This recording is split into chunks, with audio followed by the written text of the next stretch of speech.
تعالیٰ عنہ تہجد کے بڑے پابند تھے. تو ایک دفعہ تہجد میں آنکھ نہیں کھلی. تہجد میں آنکھ نہیں کھلی تو پورا دن روتے رہے. پورا دن افسوس اور ندامت روتے رہے. تو دوسری رات جو ہے یہ سو رہے تو اچانک ان کو کسی نے ایسے ہلا کے اٹھایا کہ اٹھو تہجد کا وقت ہے. وہ اٹھ گئے. اٹھ کے انہوں نے پکڑ لیا کہ میں تو تہجد پڑھوں یہ تو کون ہے؟ اس نے کہا مجھے چھوڑو آپ اپنا تہجد پڑھو. اس نے کہا نہیں تو تہجد تو میں پڑھوں گا لیکن تو میرے کمرے میں آیا کیسے؟ تو ہے کون؟ اس نے کہا بھائی تو یہ تہجد کے لیے اٹھایا تو باقی باتیں چھوڑ اپنے تہجد پڑھ. اس نے کہا تہجد تو میں پڑھوں گا تو پہلے بتا تو ہے کون. جب انہوں تھا امیر معاویہ رضی اللہ احلم امتی معاویہ ابن ابی سفیان. بہت اللہ نے ان کو یہ تدبر اور حلم اور نوازا تھا ایسا.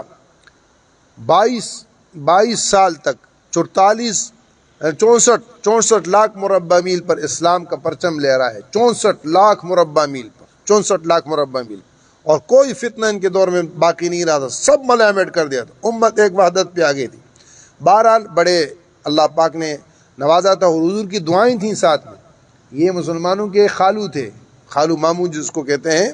ام حبیبہ ان کی بہن رسول اللہ صلی اللہ علیہ وسلم کے حرم میں تھی. ہماری ماں تھی تو ہمارے کیا ہوئے؟ مامو ہوئے نہیں ہوئے؟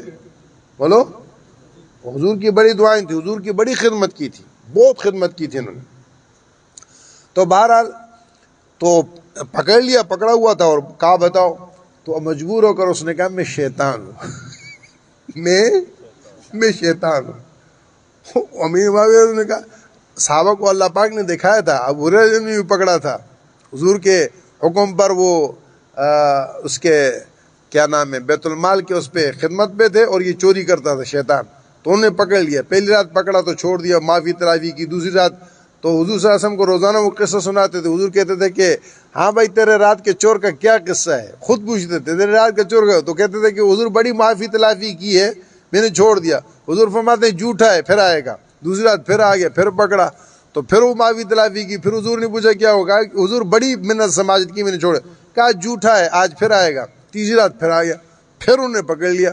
پکڑا اب تجھے حضور کو پیش کروں گا, اب نہیں چھوڑوں گا. وہ بڑی منت نے کہا نہیں آج نہیں چھوڑوں گا. ابو ہریرہ ڈٹ گئے, پکڑ لیا کہ حضور کے سامنے پیش کیے بغیر تو نہیں چھوڑوں. آخر اس نے کہا دیکھو تمہیں ایک قیمتی چیز بتاتا ہوں اور تو مجھے چھوڑ دے. مجھے کیا بتایا؟ اس نے کہا تو آیت الکرسی پڑھ لیا کرنا پھر تو کوئی چور وور نہیں آ سکے گا. شیطان وہ بتا رہا ہے کہ تو آیت الکرسی پڑھ لیا کر اور اس کے بعد تجھے کوئی چور وور نہیں آیا کرے گا, پھر تیری حفاظت اللہ کرے گا. صبح حضور سے نے پوچھا تیرے چور کا کیا حال ہے؟ تو فرمایا کہ اس طرح. اس نے تو مجھے یہ بتایا. حضور نے فرمایا جھوٹا ہے لیکن